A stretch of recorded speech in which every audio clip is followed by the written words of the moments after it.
पृथ्वीपथ आजको आवश्यकता जरुरी र अपरिहार्य हो। पृथ्वीपथ आजको सत्य तथ्य विजय हो। पृथ्वीपथ राष्ट्र राष्ट्रियता र राष्ट्रवाद हो। पृथ्वीवाद संस्कार संस्कृति र परम्परा हो। त्याग हो।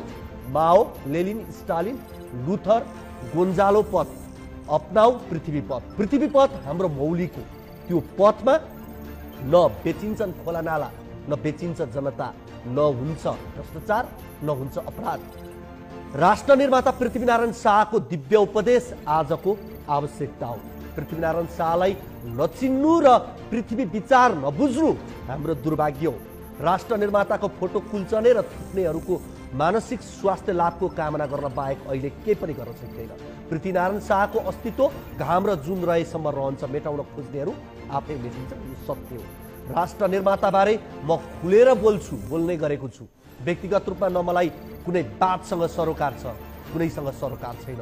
त्यो वादले जनताको चुलोमा के परिवर्तन ल्याउँछ त्यो आजको आवश्यकता हो। तर पनि पृथ्वीनारायण शाहप्रति अपार सम्मान छ, किनकि उनी राष्ट्र निर्माता हो। पृथ्वीनारायण शाहले विशाल नेपाल एकीकरण नगरेर कुनै मुलुकमा गाभिदिएको भए कसको वाहवाही र पूजा गर्थे होला यिनीहरूले। तर अहिले तथानाम मनगढन्ते कहानी बनाएर विरोध गरिरहेका छन् मुठ्ठीभरका कारिन्दाहरू। यिनीहरू हाम्रो कारण बोल्न पायौँ भन्छन्, तर सत्य चाहिँ के हो भने पृथ्वीनारायण शाहको नेतृत्वमा जनता र सेना मिलेर अङ्ग्रेजको चङ्गुलबाट बचाउन हिम्मत खण्डको एकीकरण गरी बनाएको देश नेपालमा बसेर देशै खारेज गर भनेर पण्डितहरूले नारा लगाउन चाहिँ पाएका हुन्। नेपाल लोकतान्त्रिक देश हो। राजा नस्वीकार्न पाइन्छ, राज संस्थाको निरन्तरता चाहिँदैन भन्न पनि पाइन्छ, तर पृथ्वीनारायण शाहको शालिग ठाउँ ठाउँमा ठडिनुपर्छ। राष्ट्र निर्माताको वीरगाथा पढाइनुपर्छ। एकीकरणका नायकलाई सर्वसम्मत स्वीकार्नुपर्छ।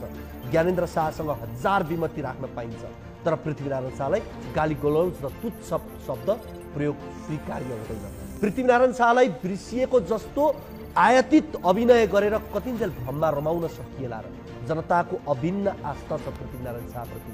बेवास्ता गरेर चल्दैन, किनकि पृथ्वीनारायण शाह मतलब राष्ट्रिय एकता, पृथ्वीनारायण शाह मतलब राष्ट्रिय अखण्डता, पृथ्वीनारायण शाह मतलब स्वाधीनता, पृथ्वीनारायण शाह मतलब सार्वभौमिकता, अनि पृथ्वीनारायण शाह मतलब नेपाल। पृथ्वीनारायण शाहको तस्बिर हरेक नोटमा छापियोस्, जसरी गान्धीको छापिन्छ भारतमा। निसङ्कोच, निसन्देह, निर्विकल्प नेपाली नोटमा पृथ्वीनारायण शाहको फोटो हुनुपर्छ।